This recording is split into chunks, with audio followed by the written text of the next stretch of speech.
நாகை திருவாரூரில் பிரச்சாரம் செய்வதற்காக சென்னை நீலாங்கரை இல்லத்திலிருந்து புறப்பட்டுள்ள விஜய் விமான நிலையம் சென்று கொண்டிருக்கிறார். தனி விமானம் மூலம் விஜய் திருச்சி செல்ல இருக்கிறார்.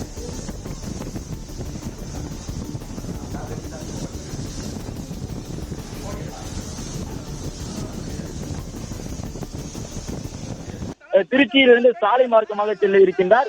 இந்த பயணத்தை பொறுத்தவரை திருவாரூர், நாகை ஆகிய 2 மாவட்டங்களில் 2 இடங்களில் நடைபெறக்கூடிய தேர்தல் பரப்புரையிலே விஜய் பங்கு பெற இருக்கின்றார். அதன்படி பிற்பகல் 11 மணியளவில் தன்னுடைய உரையை நாகப்பட்டினத்திலே விஜய் உரை நிகழ்த்த இருக்கின்றார். கிட்டத்தட்ட 35 நிமிடங்கள் மட்டுமே விஜய் பேசுவதற்கு அனுமதி வழங்கப்பட்டிருக்கின்றது. நாகப்பட்டினத்திலே 20 நிபந்தனைகள் விதிக்கப்பட்டிருக்கின்றன. விஜயனுடைய வாகனத்தை பின்தொடரக்கூடாது, விஜயனுடைய வாகனத்திற்கு முன்னும் பின்னுமாக அணிவகுத்து சென்று பட்டாசு வெடிக்கக்கூடாது, அனுமதிக்கப்பட்ட இடங்களில் மட்டுமே விஜய்க்கு வரவேற்பு வழங்க வேண்டும், விஜயனுடைய வாகனத்தை ஆங்காங்கு நிறுத்தி அவருக்கான வரவேற்பினை வழங்கக்கூடாது என்பது உட்பட பல்வேறு நிபந்தனைகளை அடுக்கி வைத்திருக்கின்றது தமிழ்நாடு அரசு. அவற்றை எல்லாம் கடந்து விஜய் இன்று திட்டமிட்டபடி அந்த குறிப்பிட்ட நேரத்திலே நாகப்பட்டினத்திலும் திருவாரூரிலும் உரை நிகழ்த்தி முடிப்பாரா என்ற கேள்வி எழுந்திருக்கின்றது.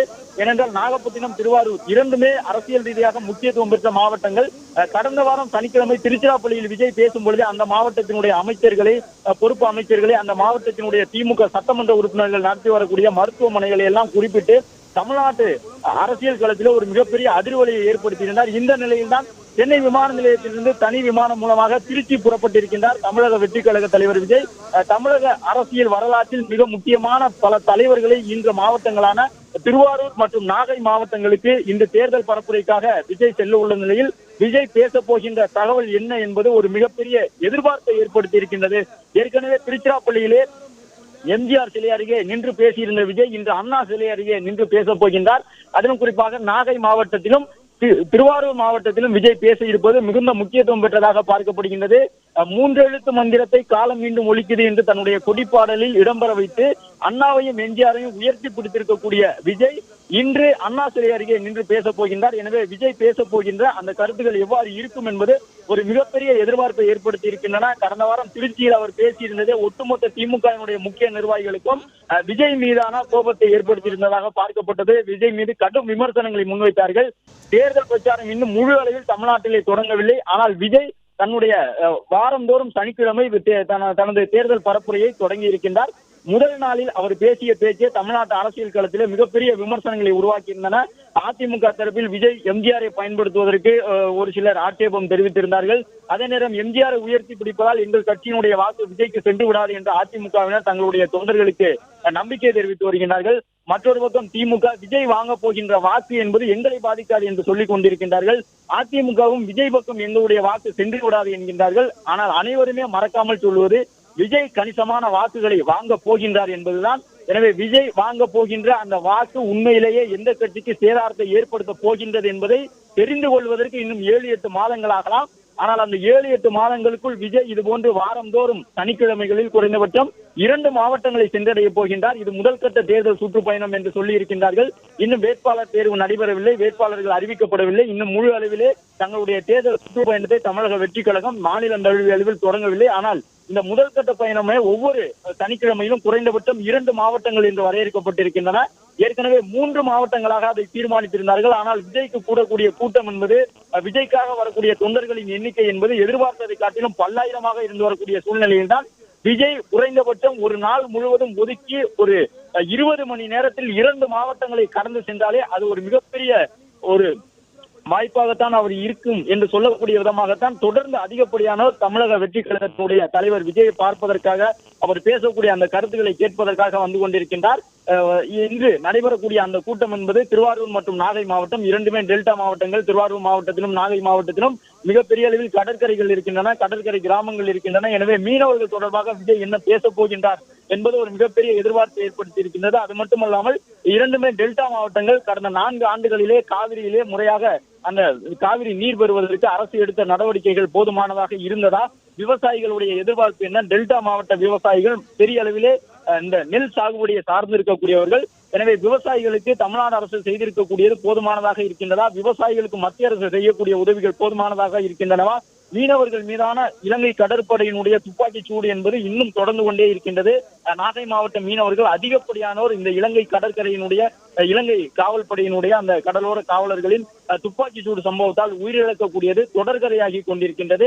எனவே அதை முன்வைத்து மத்திய அரசின் மீது ஏதேனும் விமர்சனங்களை விஜய் முன்வைப்பாரா என்ற ஒரு கேள்வியும் எழுந்திருக்கின்றது. தன்னுடைய அரசியல் எதிரியாக திமுகவையும் தன்னுடைய சித்தாந்த எதிரியாக பாஜகவையும் முன்வைத்திருக்கக்கூடிய விஜய் தொடர்ந்து திமுகவையும் பாஜகவையும் விமர்சித்து வருகின்றார். இப்பொழுது அதிமுகவையும் மறைமுகமாக விமர்சிக்கக்கூடிய கருத்துக்களை விஜய் பேச தொடங்கி இருக்கின்றார். எனவே இந்த முதல் கட்ட தேர்தல் சுற்றுப்பயணத்தில் ஈடுபட்டிருக்கக்கூடிய விஜயினுடைய அந்த கருத்துகள் கொஞ்சம் கொஞ்சமாக தற்பொழுது முக்கிய கட்சிகளை விமர்சிக்க தொடங்கி இருக்கின்றன. விஜய் பயணிக்கக்கூடிய அந்த தனி விமானம் தற்பொழுது புறப்படக்கூடிய அந்த காட்சிகளை பார்த்து கொண்டிருக்கின்றோம்.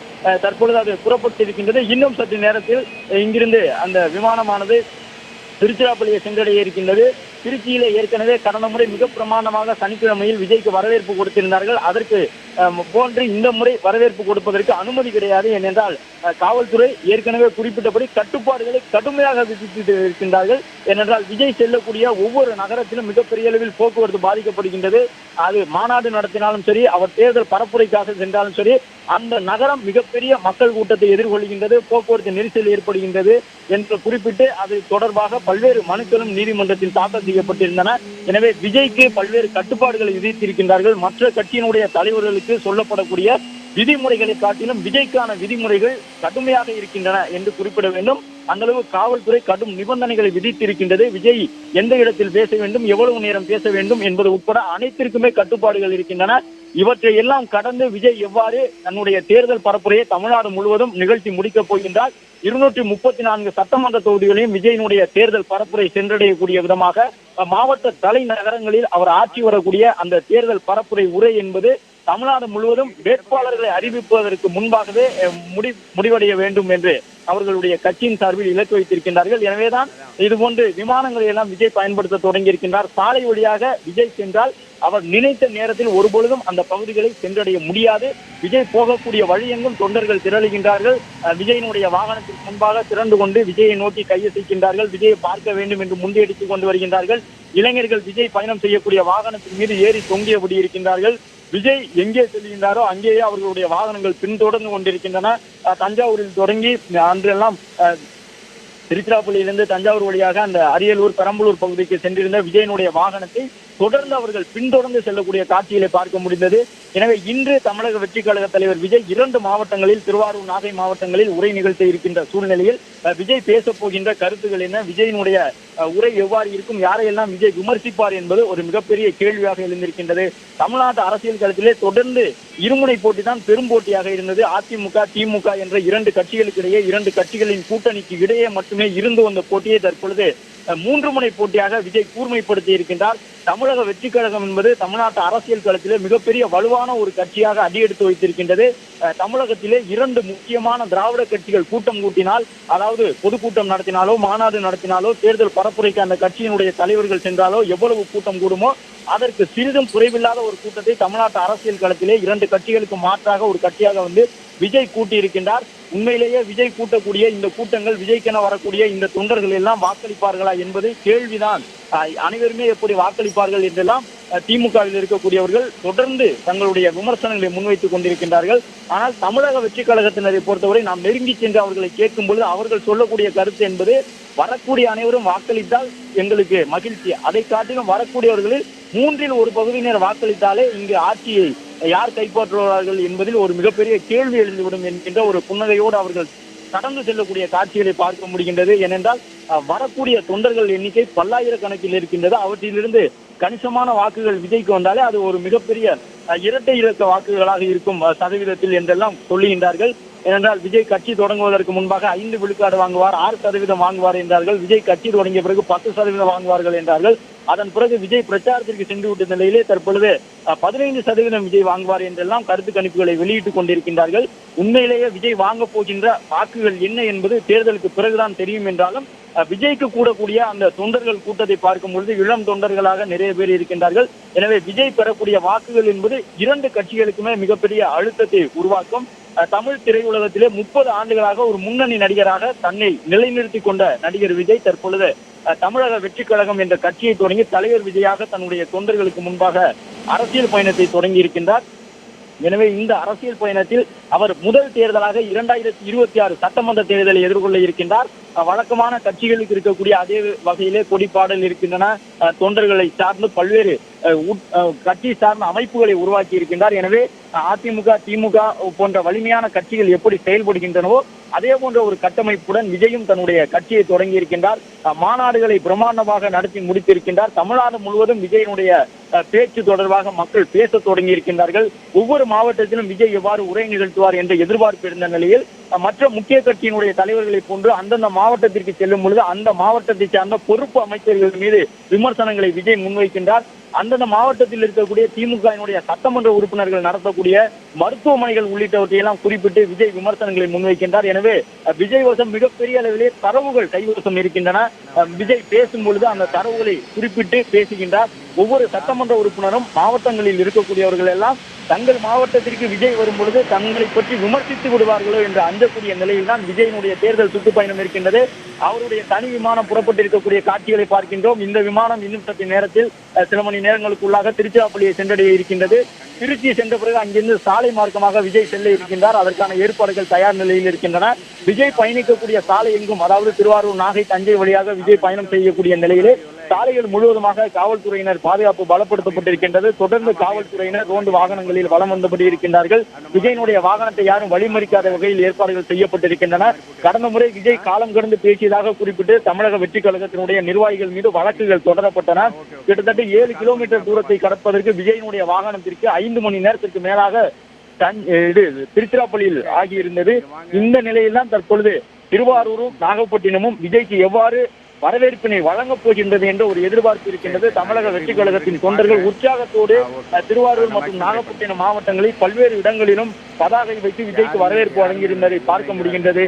அதே நேரம் கடந்த முறை திருச்சியில் கூடிய அந்த ஆயிரக்கணக்கான தொண்டர்கள் கூட்டம் என்பது மிகப்பெரிய கூட்டமாக மாறி இருந்தது. அதிகாலையிலேயே தொண்டர்கள் வந்து விட்டார்கள். அதே போன்ற ஒரு மிகப்பெரிய கூட்டத்தை தற்பொழுது நாம் நாகப்பட்டினத்திலே நகரத்திற்குள்ளாக இருக்கக்கூடிய புத்தூர் ரவுண்டானா சந்திப்பு பகுதியிலும் பார்க்க முடிகின்றது. அண்ணா சிலை அருகே ஆயிரக்கணக்கில் தொண்டர்கள் குவிந்திருக்கின்றார்கள். இவர்கள் அனைவரும் விஜய் எப்பொழுது வருவார் என்று காத்திருக்கின்றார்கள். விஜய் வந்து சேருவதற்கு இன்னும் எவ்வளவு நேரமாகும் என்பது அவர்களுக்கு ஒரு கேள்வியாக இல்லை. எப்பொழுது விஜய் வந்தாலும் அவரை பார்த்து விட்டுதான் இந்த இடத்தை விட்டு நாங்கள் கலைந்து செல்வோம் என்று சொல்லி அதிகாலை முதலே விஜயினுடைய தொண்டர்கள் குவிய தொடங்கி இருக்கின்றார்கள். விஜய்க்கு வரக்கூடிய இந்த கூட்டத்தை நாம் தொடர்ந்து பதிவு செய்து கொண்டிருக்கின்றோம்.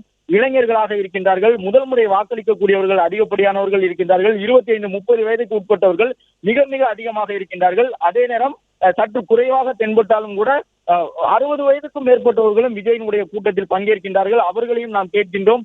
தமிழக வெற்றி கழக தலைவர் விஜய் மீதான அரசியல் நம்பகத்தன்மையோடு அவர்கள் வந்திருக்கின்றார்கள். 2 முக்கியமான கட்சிகளுக்கு மாற்றாக விஜயை பார்ப்பதாக பலரும் சொல்லுகின்றார்கள். எனவே விஜய் முன்பாக ஒரு மிகப்பெரிய பொறுப்புணர்வு இருக்கின்றது. விஜயின் முன்பாக மிகப்பெரிய கடமை இருக்கின்றது.